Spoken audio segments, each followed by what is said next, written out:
The fourth day is over. You have now 6 more left to work. The fourth day, a very important day. Very important day indeed, in the sense that you have started the real practice of Vipassana today.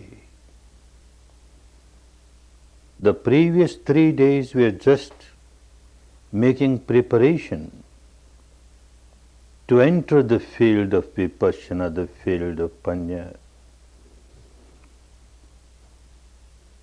All the remaining 6 days are very important,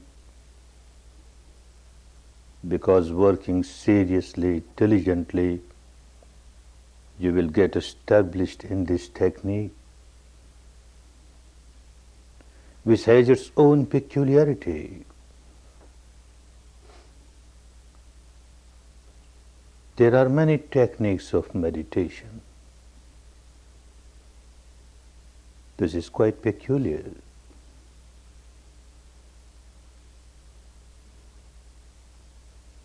One can start meditating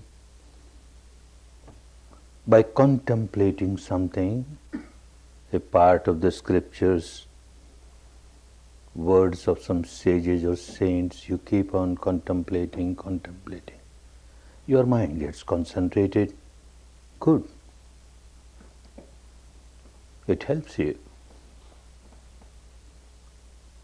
Or you start verbalizing some name, some word, again and again mentally your mind gets concentrated. It helps you. Or you start visualizing an imaginary shape or form of this God or that goddess, this saintly person or that saintly person, and repeatedly you imagine, your mind gets concentrated. Good. It helps.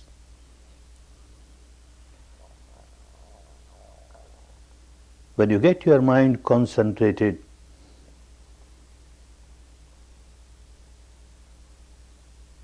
you will find that a change has started at the surface level of the mind, provided the motivation of concentration is not unwholesome. But the change is just at the surface level of the mind. In very deep absorption samadhis, it may penetrate a little, but it can't reach the depth of the mind.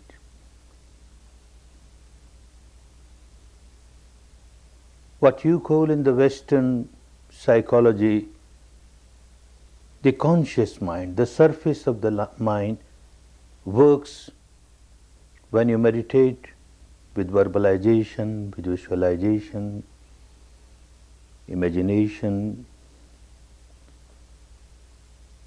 It does not touch the depth of the mind. And all our problems lie in the depth of the mind, at the root level. Our defilements have their roots deep inside. This is the storehouse, and it is so fertile. You may cut a particular defilement from the top level, you may cut even the trunk, but the root remains. And so long as the root remains, it can sprout again, it will sprout again, and will again grow. You are not liberated from this. This was the enlightenment of Gautama. He became enlightened, he became Buddha, because he realized that unless you take the roots out, roots of your impurities, if they are not taken out totally, you are not liberated. And he found out a way. He worked on this, got liberated, and then with all the compassion, love, goodwill started distributing it. We are fortunate. We have the same technique with us. And you have taken today, most of you, the first step on the path of Vipassana. Most of you, for the first time, you have taken a dip in the Ganges of Dhamma within, in the Ganges of reality. Otherwise, from the time one has taken birth, open eyes, started seeing things outside, outside, outside. All the time the outside objects have become so predominant for you, you never cared to know what's happening inside. Even if you tried to meditate with closed eyes, you work with the objects outside, which you have read, which you have heard, which you have seen, and you contemplate all that. You never try to observe the reality as it is. And the reality as it is within the framework of the body is constantly changing. There is no stationary object on which you can keep your attention fixed. And this is very helpful to know that everything is changing and you are aware of it within the framework of the body. This is what he called in the language of those days, Nityang Kaya Gata Sati. Sati is awareness. Your awareness should be Nityang, all the time, Kaya Gata, within the framework of the body. And you started learning how to keep your attention within the framework of the body with the reality that manifests from moment to moment, from moment to moment. Later on, as you develop the technique, you become more and more established in the technique. Then in your daily life also, whatever you do, you don't lose the contact of the reality inside, and you find your mind remains very balanced. In every situation, it remains very balanced.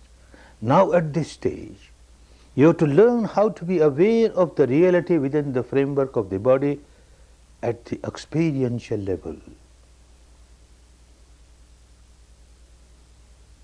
In the language of Buddha, language of those days of India, the word Vedana was used. And Vedana means experience, a feeling, a sensation. You are not just contemplating, you are not just imagining, you are not just intellectualizing. You are just feeling, actual feeling. You are really experiencing it. And that was Vedana. And this is what you started doing, feeling the reality from head to feet, from head to feet. This base should not be lost. You have to maintain the awareness of the feeling within the framework of the body. Now questions arise about the technique. You have taken the first step. Some questions might arise in your mind also.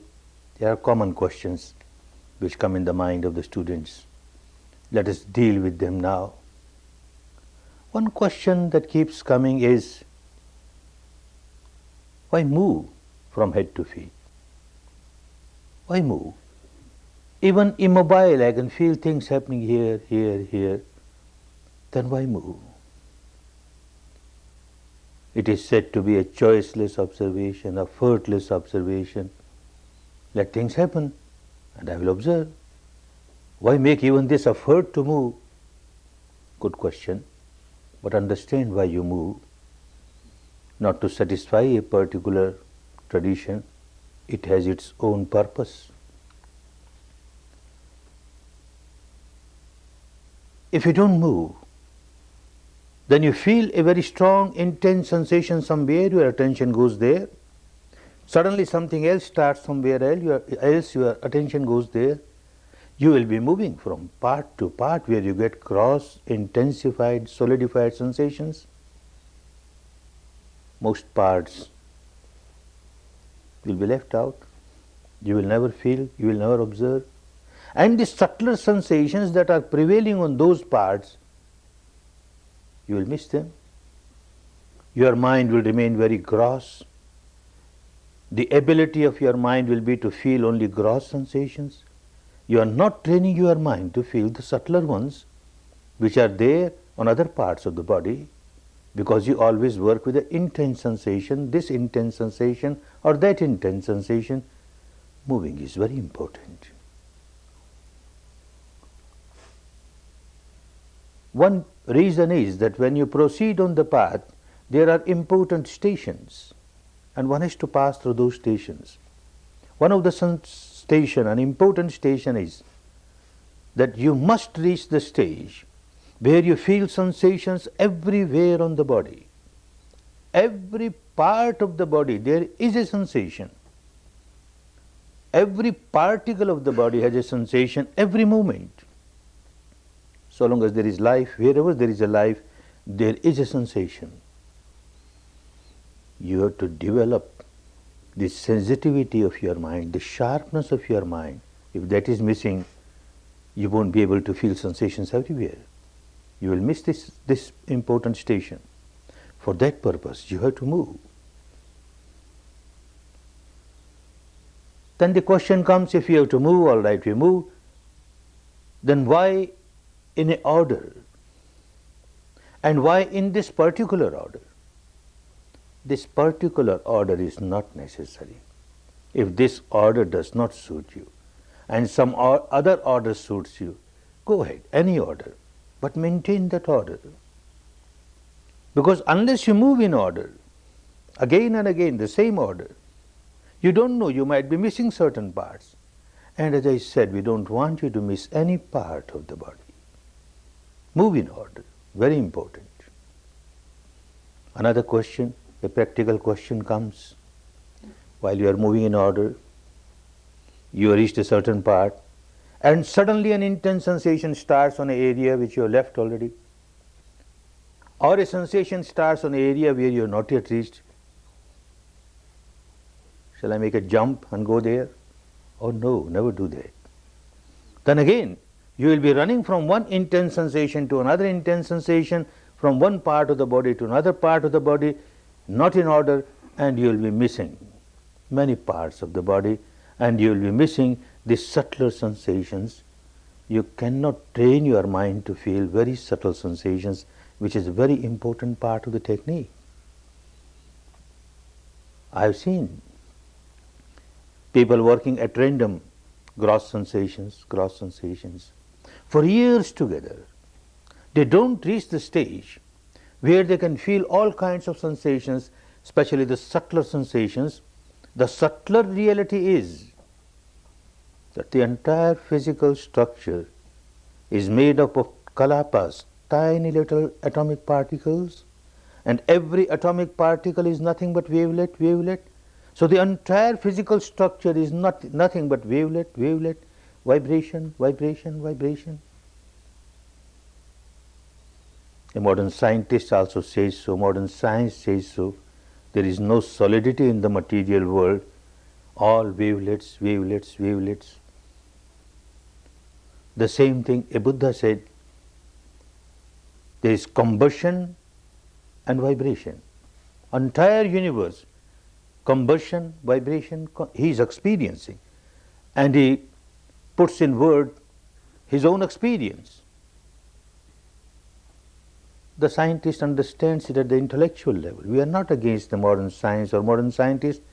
They have played their own part to serve the humanity. But if you want to understand the law of nature at the deeper level, you must have direct experience of the nature of the law of the nature. And that can be done only when you feel the totality of whatever is happening within the framework of the body. Just working with the gross intense sensations, you can't understand the law of nature at the deeper level. Therefore, it is essential that you go in order. You reached a certain place and some sensation, very intense, has started in the area which you left already. A part of your mind will be knowing it, but still keep moving. And the next round when you reach there, and if it is still there, observe it. If it is gone, it is gone. Keep on moving in order, in order. Another question that keeps coming, how long one should take? How long one should take to move from head to feet? There is no fixed time for that. It's a middle path. Neither you should, at this stage, neither you should speed up so much that in one breath you are from head to feet and you miss so many things. Nor you should go so slow that pinpoint takes hours together and your mind will get bored and you can't work. So say about 10 minutes to make one round is good enough. Little long also doesn't matter. How much area at a time? Initially, as you start working, 2-3 inches, 2-3 inches, 2-3 inches, good enough. But sometimes somebody's mind is very dull, or even somebody's mind is very sharp, and at times it becomes very dull, and you can't feel anything. Mind is so gross, sensations are so subtle, you can't feel. Then take big chunks, the whole head, the whole face, the whole chest, the whole abdomen. Move, big areas. You get one sensation somewhere, good, move. And keep moving, and you will find slowly you get sensations everywhere. You will reach a stage where you get sensation all around. The tiniest spot you will get sensation. You have to work very patiently, very patiently. Another question that keeps coming, shall we feel the sensations just on the surface of the body or also inside? At this stage, when you started working on this technique, better first work on the surface. Within these 10 days, most of you might reach the stage where you will be able to penetrate and go deeper inside, piercingly, penetratingly, and you will feel sensations everywhere, outside, inside, but not now. First, let your mind be strong enough, sharp enough to feel the reality at the surface level. Of course, in some cases, it just happens naturally. A student comes and reports that I have started feeling something inside, nothing wrong. If naturally something happens, it happens. But intentionally you have to work on the surface of the body at this stage. One point should be very clear as to what the sensation is. The word sensation, if it is not clear in your mind, you may be just looking for something and will remain confused. It is so simple, understand it. I keep on repeating. Sensation is whatever you experience at the physical level. At the bodily level, whatever you feel, it is a sensation. You feel heat, heat is a sensation. You feel perspiration, perspiration is a sensation. You feel throbbing, you feel pulsation, vibration, tingling, sensation, heaviness, numbness. Anything that you feel at the physical level is a sensation. Difficulty comes sometimes when, in spite of such repeated explanations, one does not want to understand what it is. And one keeps on looking for something.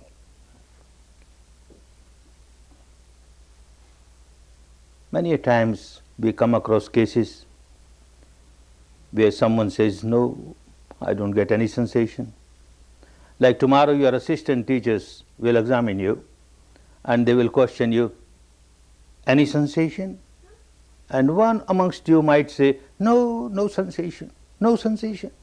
And the second question he or she will ask, could you sit for 1 hour without changing your posture? Oh no, I had to change so many times. Why? There was so severe pain. severe pain and yet no sensation. There cannot be a more intense sensation than pain. And you say no sensation. Because you are looking for something. You are looking for something special. A sensation of bliss, ecstasy, wonderful. I came for meditation to experience bliss. What is pain? Am I here to observe the pain? I didn't come for pain. Pain I already had in my life. Why I come here for pain? They are looking for something. Very difficult. It happens even during Anapana. On the second day or third day when you are asked, any sensation in this area?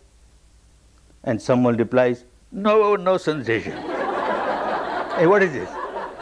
This was just some itching here. Itching is no sensation for this person. Looking for something. No sensation.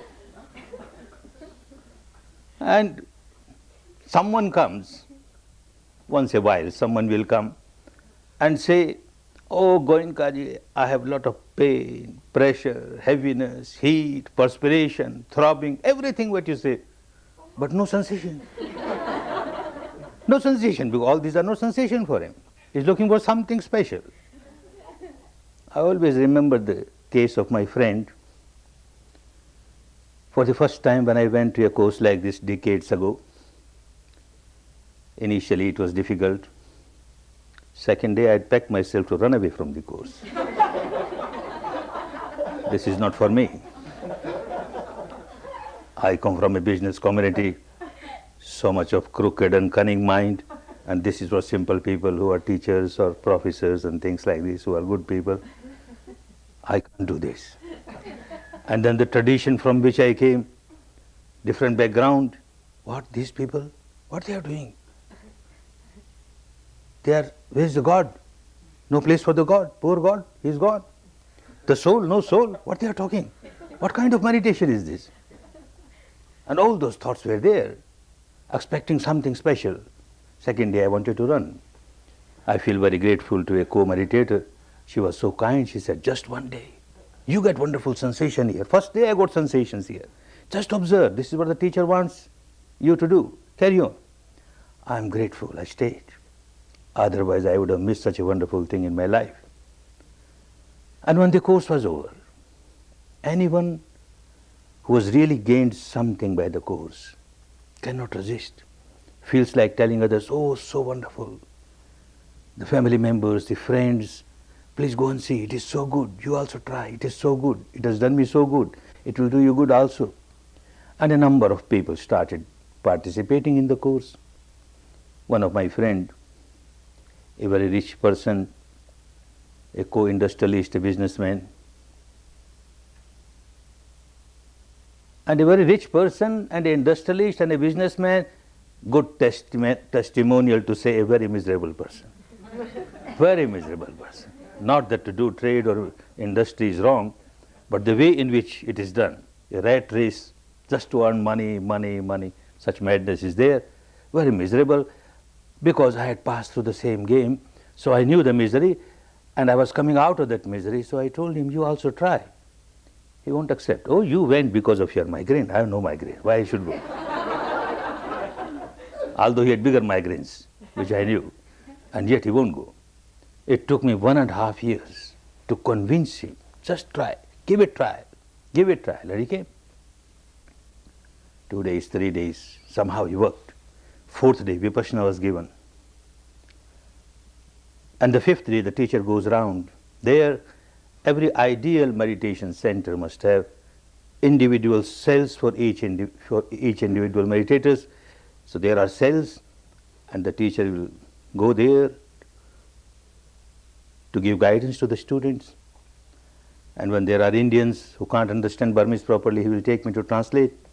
So we went to the cell of this meditator, my friend, knocked at the door, he opened, and the first question we asked, what sensation? He said, no sensation, no sensation. And we see he has taken off his shirt, his undershirt, his dhoti is tucked up, perspiring. Hey, you got so much perspiration? Yes, I got so much perspiration. This small little cell, so much heat in it. Oh, you got heat? Then you observe the heat, observe this perspiration. And he looks at me, looks at my teacher. What we are talking? To observe heat? I have come here to observe heat? To observe perspiration? What you are talking? As if we are joking. And we say, well, look, this is the technique. You have to do that, observe. You have been reacting to them, now you observe. He won't listen. I have come here. If you make me witness the soul, then there is some meaning. Witness the God, then there is some meaning. Even witness Buddha, he is incarnation of God Almighty, there is some meaning. No purpose otherwise. What purpose there is to observe this heat? And every day we try to explain, and every day when we question any sensation, nothing special. He's looking for something special. Nothing special. I felt so sorry. With such difficulty he came, and all the 10 days he kept on looking for something special, and nothing special came. The nature was manifesting itself. The nature of the body was manifesting itself. The truth was manifesting itself. The Dhamma was manifesting itself, and he was kicking it. No, I don't want it. I want something special, something special. After 1 year, he saw so many people going there, and everyone goes there, comes out smiling, this benefit, that benefit. He felt very sorry. He missed something, he understood. So he pressed it once more, please give me one more chance. The teacher will not take, but please recommend one more chance. Now if you say to observe heat, I will observe heat only, nothing else. Perspiration, I will observe perspiration only, nothing else. And yet he came, and he worked properly, and he developed so much in Vipassana. So long as you are looking for something special, you are not doing Vipassana.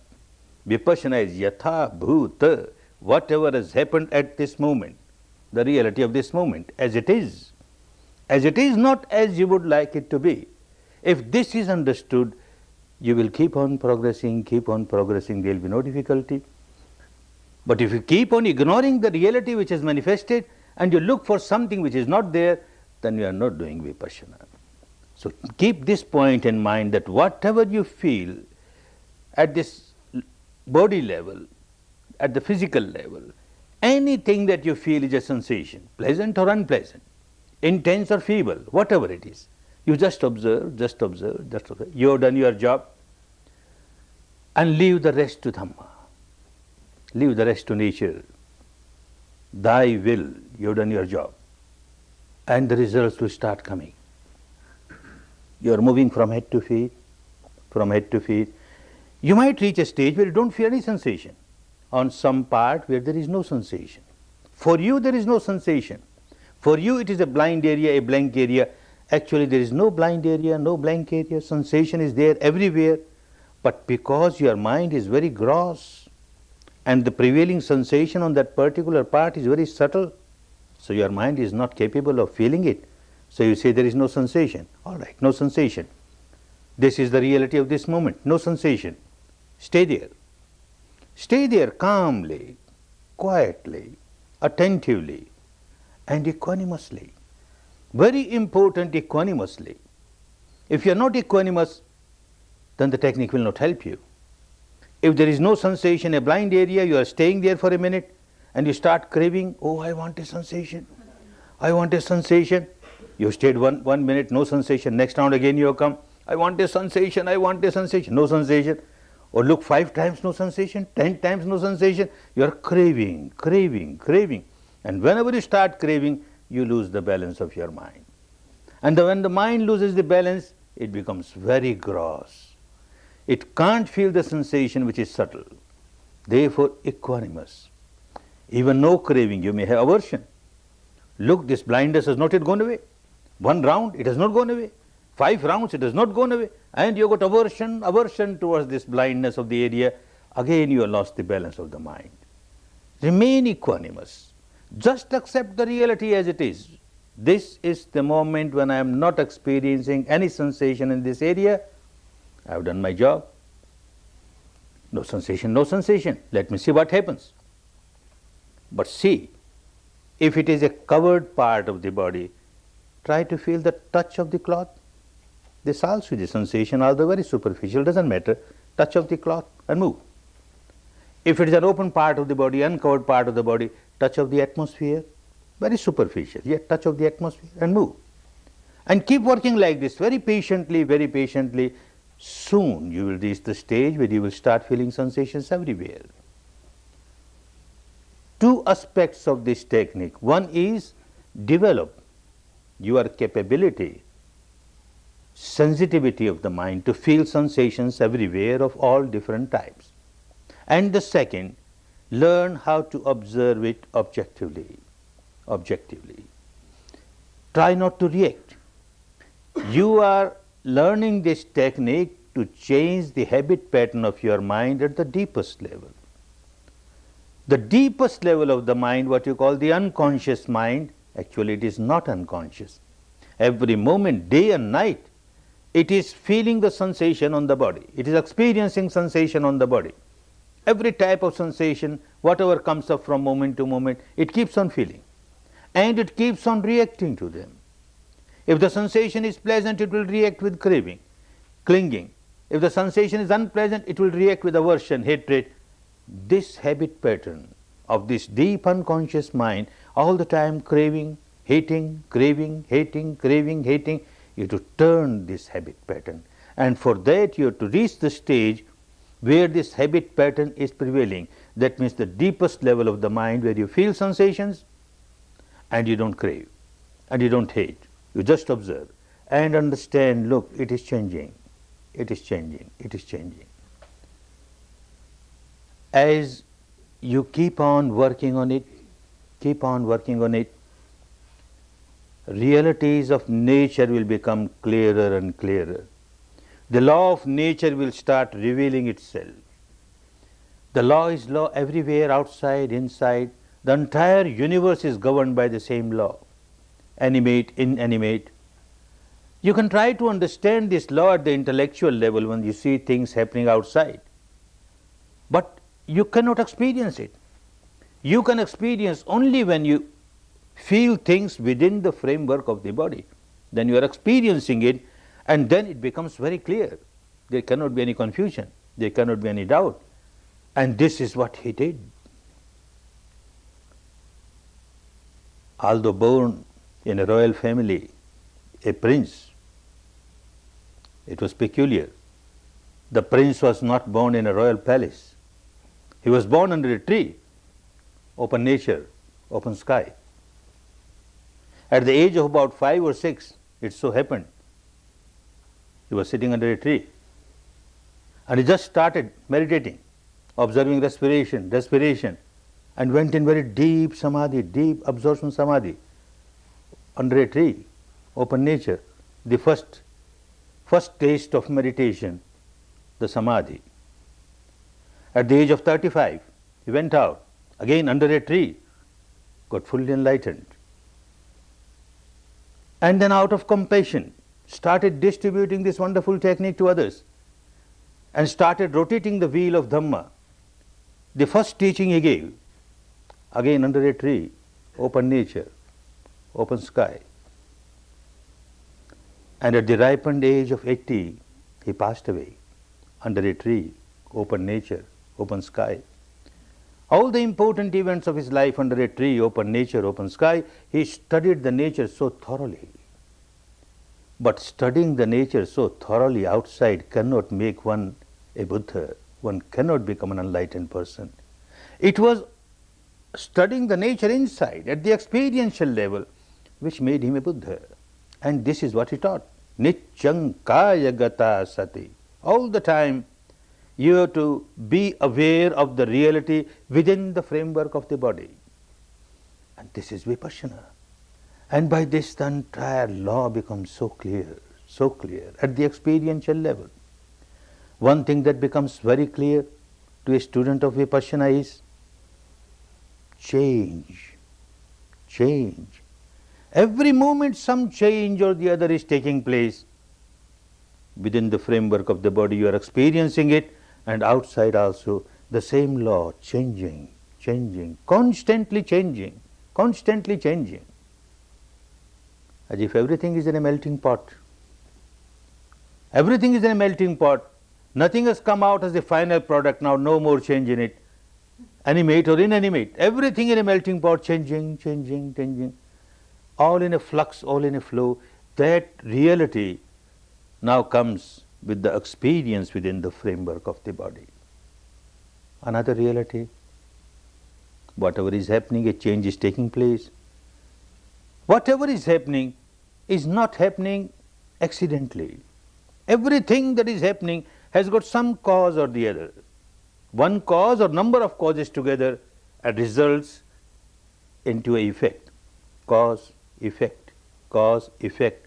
And the effect becomes a cause for something else. Effect, cause, effect, cause. This is how the entire universe keeps on rotating, rolling, flowing. Cause, effect, cause, effect.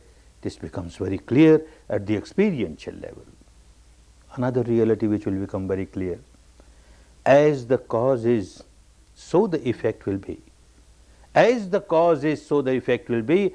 As the seed is, so the fruit will be. Outside in the vegetation world we see the same thing. Inside also one starts experiencing the same law. Outside in the world, I plant two seeds.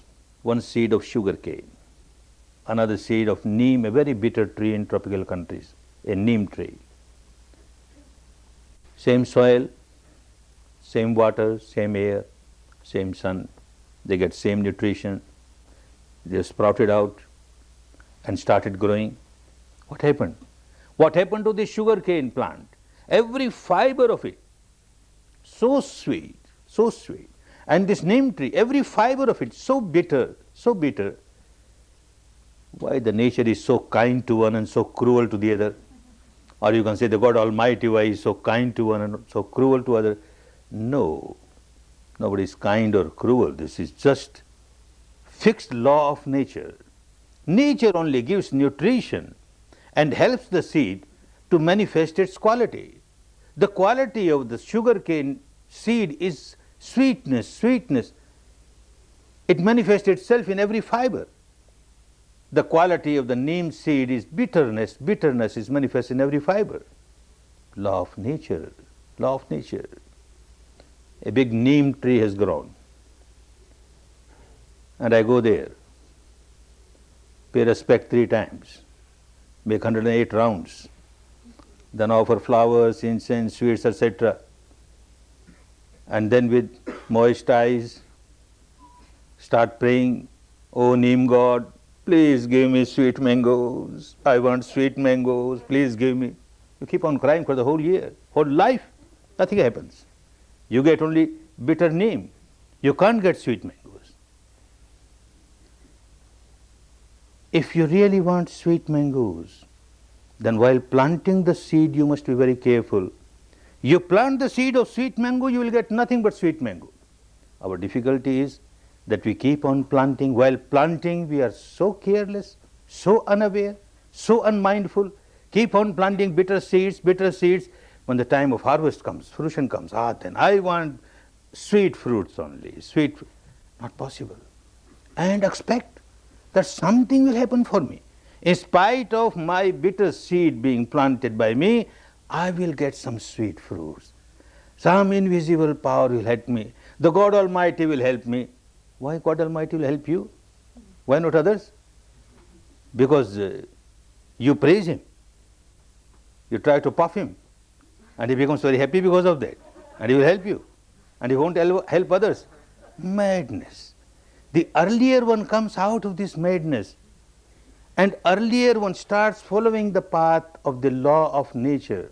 As I have planted the seeds, that type of fruits are bound to come. Therefore I must be very careful while planting the seeds, The earlier one gets the path of liberation.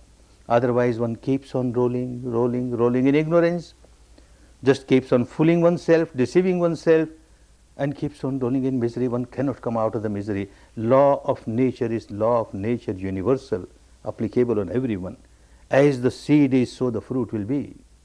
As your action is, so the result will be. What kind of action? That kind of result is bound to be. One incident at the time of Buddha, One day, a very young man came, crying, crying. Hey, what happened? Kept on crying. What happened? Sir, yesterday my father died. Well, he died. By crying, he can't come back. No use crying. Why you cry? Oh, sir, I have come to you with a special request. What special request? Please, sir, do something for my father, the dead father. Hey, what can I do for your dead father?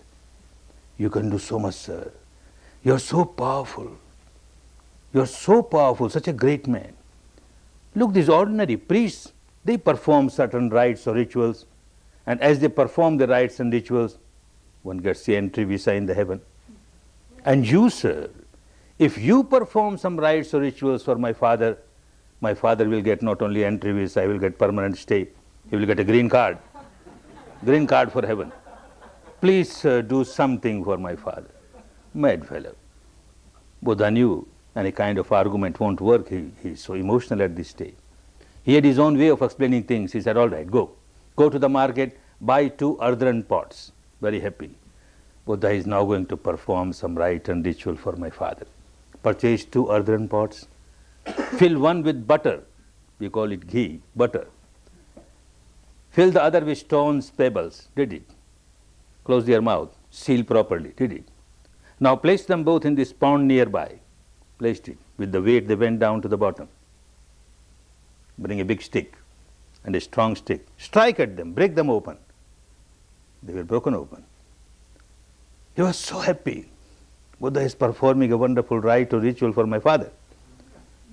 India is a vast land and a very ancient land. A land of diversities, land of extremes.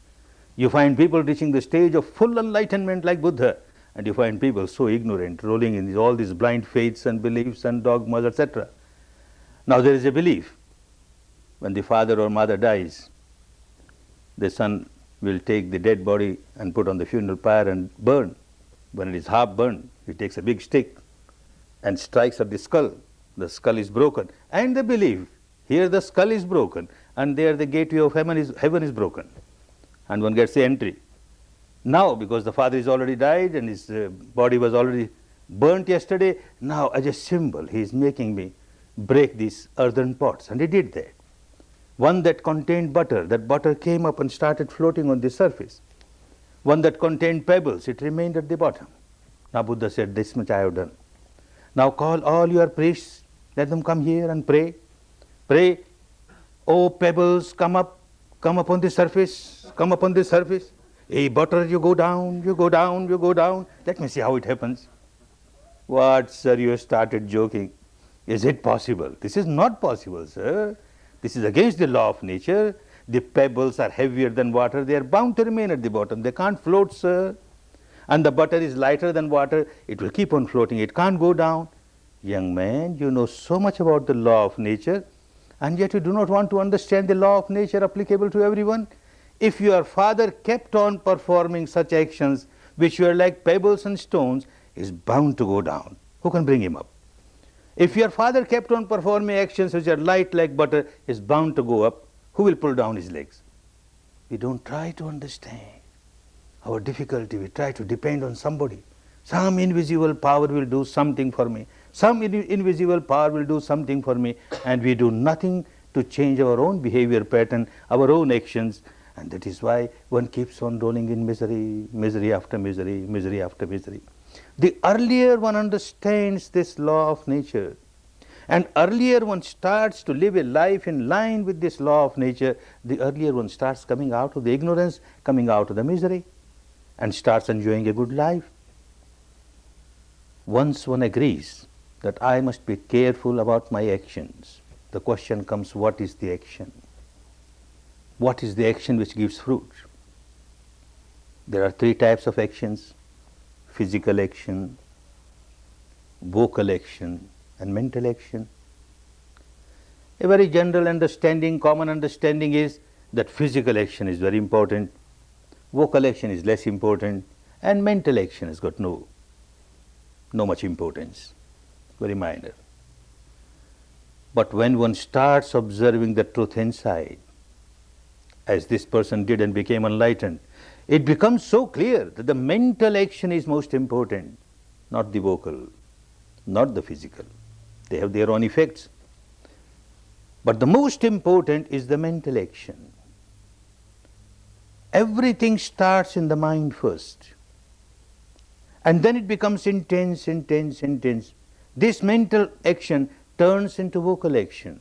It becomes more intense, it turns into physical action. The vocal action, the physical action is nothing but the projection of the mental action. Is a yardstick to measure the intensity of the mental action. It is the mental action which is most important. An example, I see somebody with whom I have cross relation. As soon as I see him, my mind starts working, anger, a mental, unwholesome mental action has started. It becomes intense, manifests itself as a vocal action. I shout, I abuse, unwholesome vocal action is the result. It becomes more intense, manifests as unwholesome physical action. I slap him. If I have a gun, I kill him, shoot him, kill him. Unwholesome physical action. What is this unwholesome vocal action or physical action? Just a projection of the mental action. Just a yardstick to measure the intensity of my unwholesome vocal action, mental action. As unwholesome, so also wholesome. I see somebody in a very wretched, miserable condition. My mind starts working. Compassion. This mental action, wholesome mental action, manifests itself as a vocal action when it becomes intense. I speak a few words, kind words, loving words, compassionate words, wholesome vocal action. It becomes more intense, manifests as a physical action. I help this person at physical level, give him something, a wholesome physical action. Wholesome or unwholesome, all vocal and physical actions are projections of the mental action. This is the realization of an enlightened person. This is the enlightenment of an enlightened person. Mind matters most. Everything starts in the mind. Everything starts in the mind. Mind precedes everything. He is putting words to his own experience when he says, Mano pabangama dhamma Mano setha mano maya. Mano pabangama dhamma. Mind precedes everything else. Mano setha. That is why mind is most important. Mind matters most. Mano maya. Whatever you experience throughout the life is nothing but the product of your own mind. Mano maya.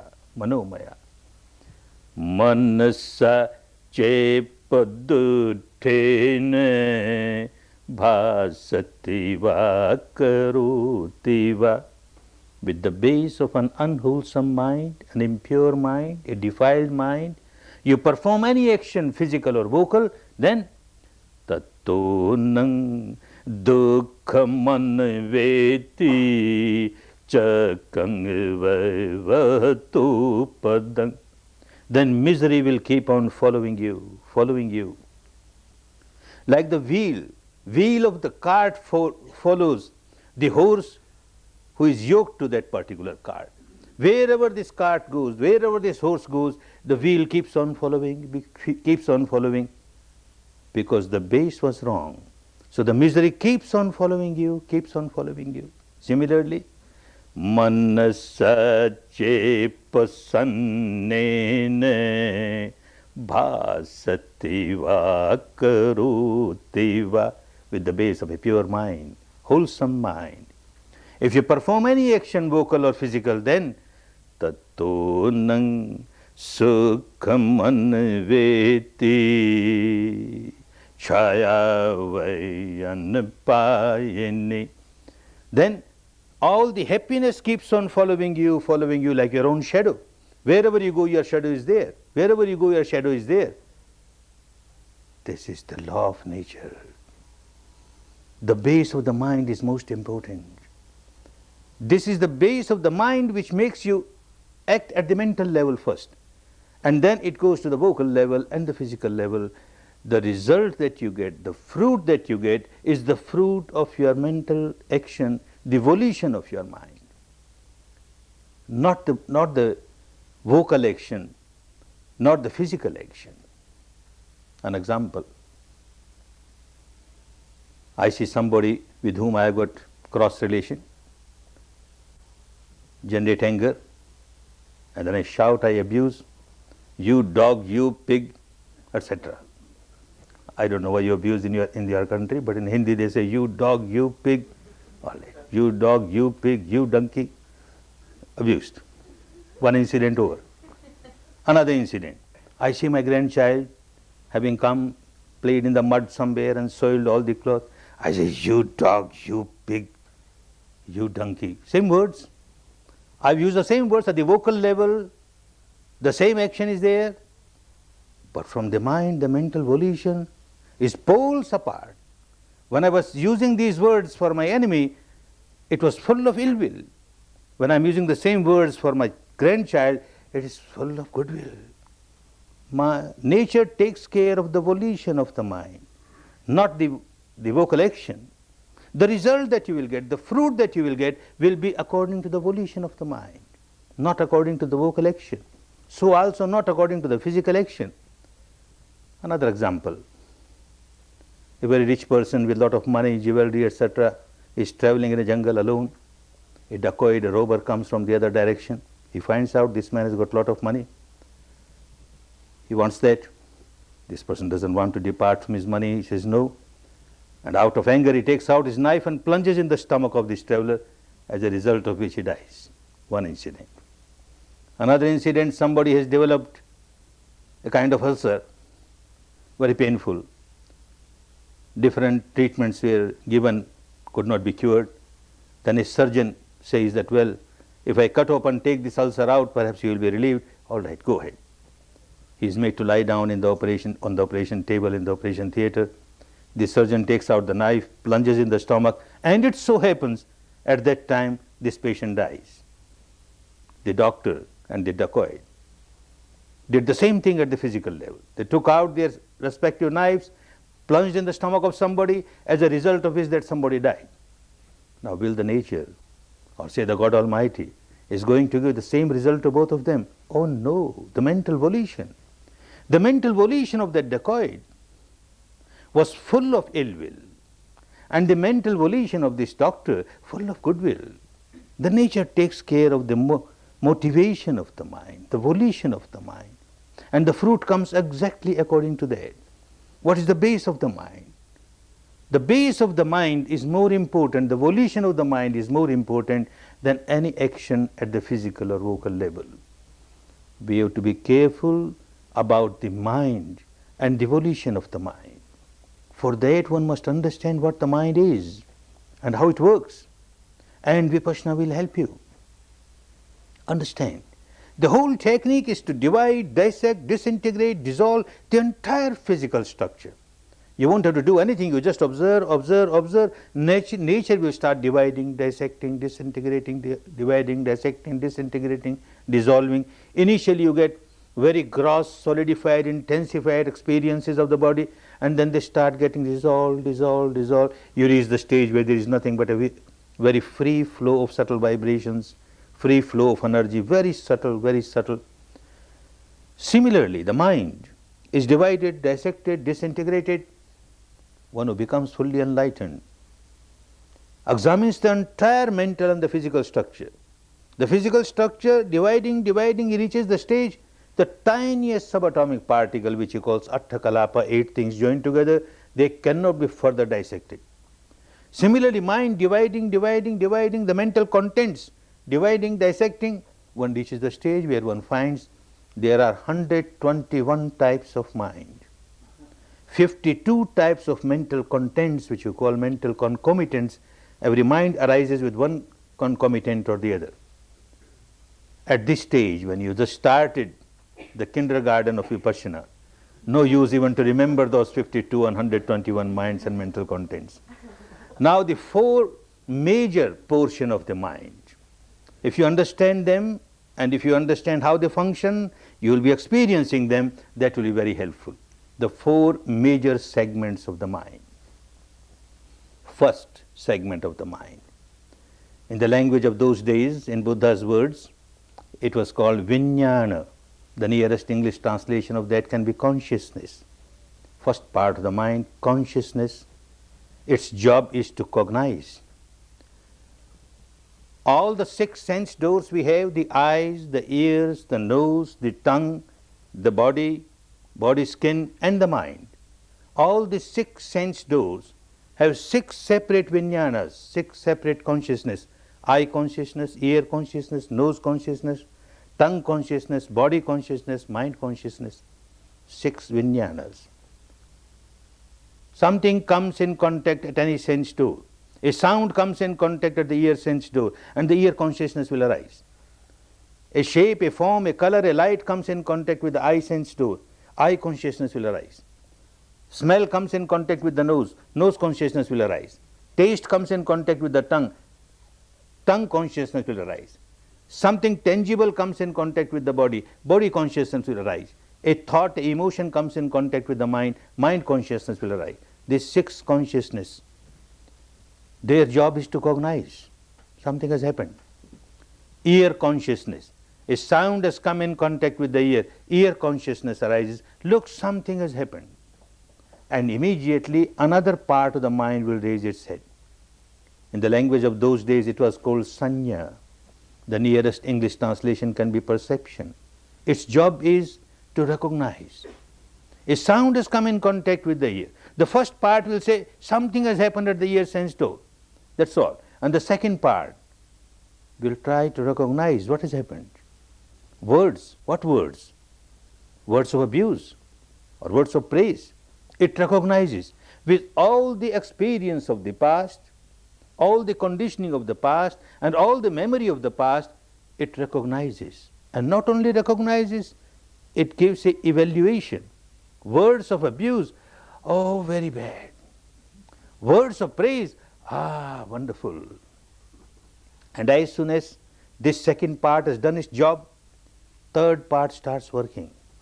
In the language of those days it was called Vedana, sensations, experiencing sensations on the body. As soon as evaluation is given that these are words of praise and wonderful, you will notice there is a flow of very subtle and pleasant vibrations.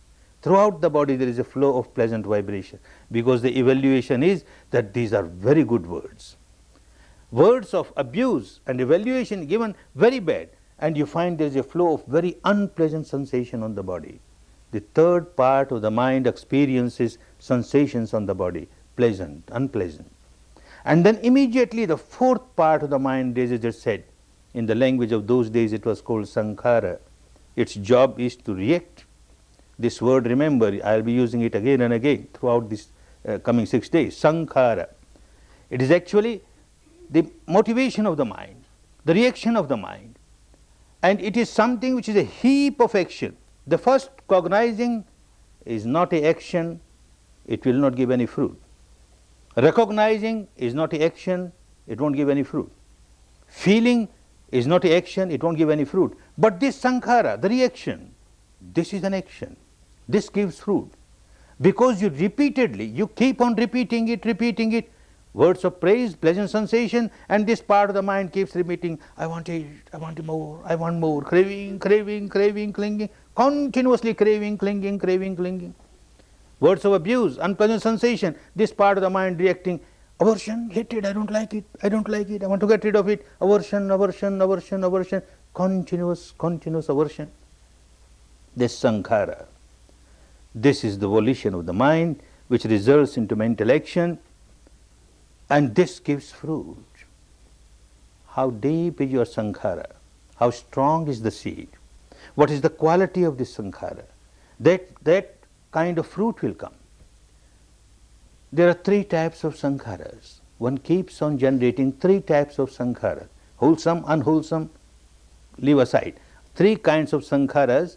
One is like a line drawn on the water. As you draw, so it gets eliminated. As you draw, so it gets eliminated. Second is like a line drawn on the beach, sand. Morning you have drawn a line, by evening it got eliminated. And the third is like a line drawn on rock, deep line with chisel and hammer, very deep. It takes years together to get it eradicated.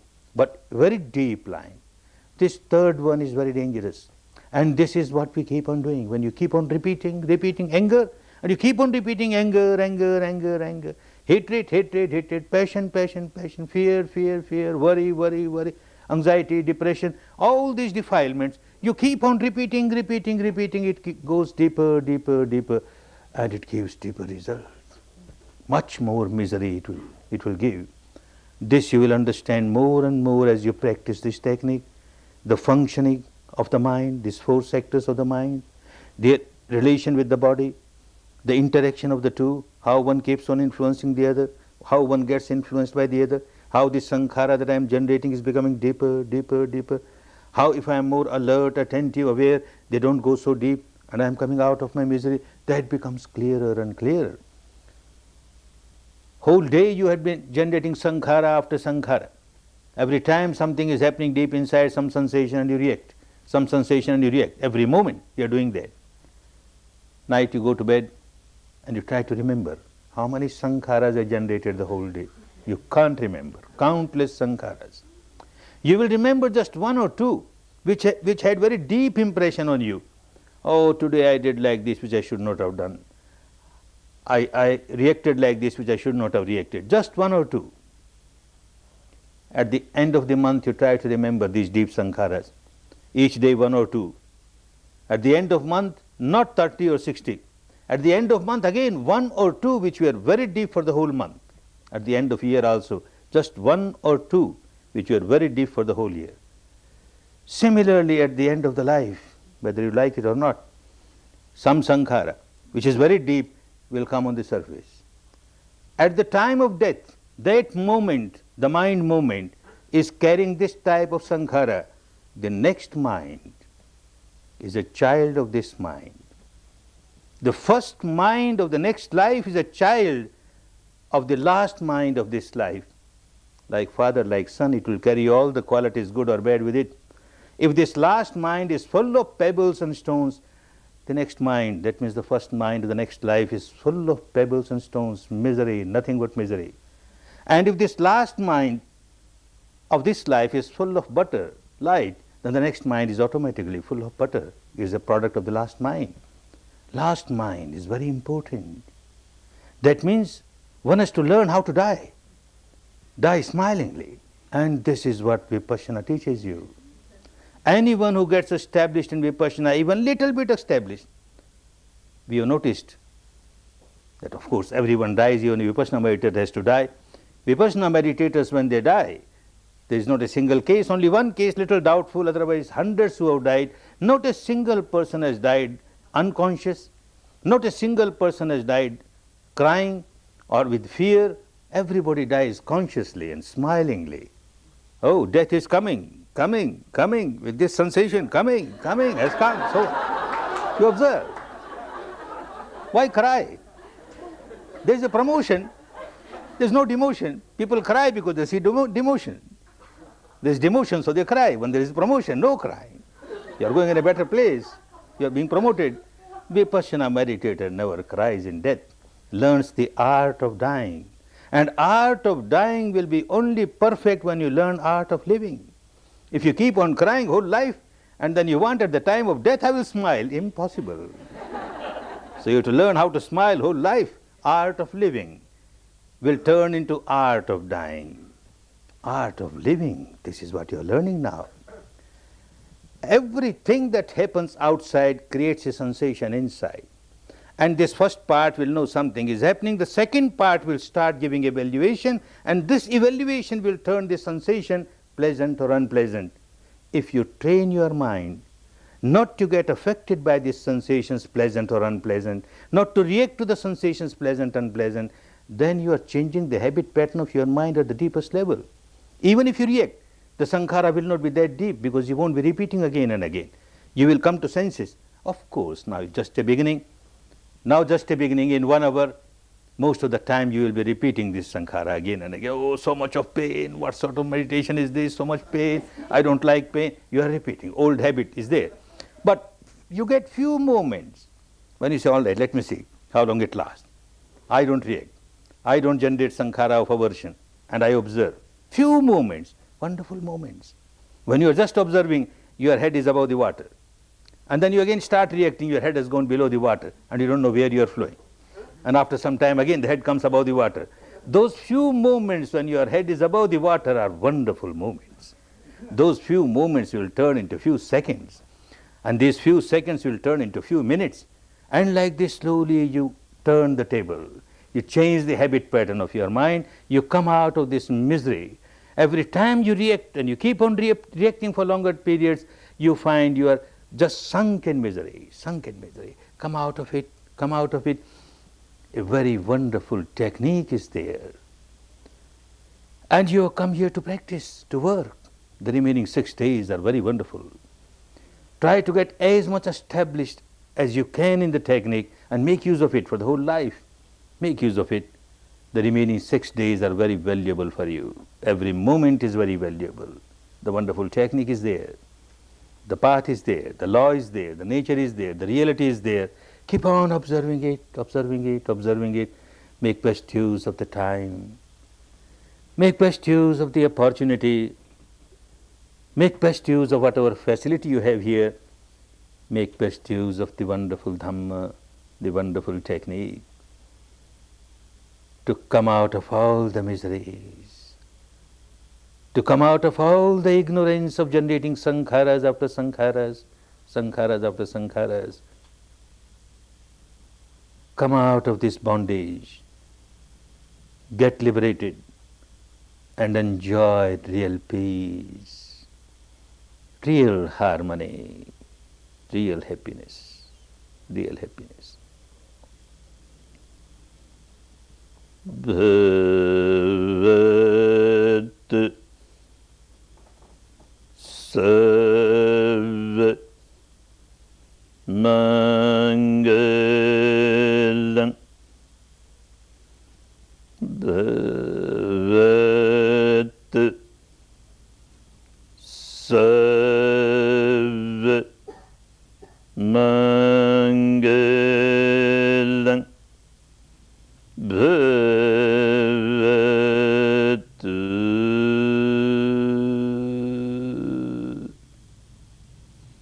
Sarvamangalam.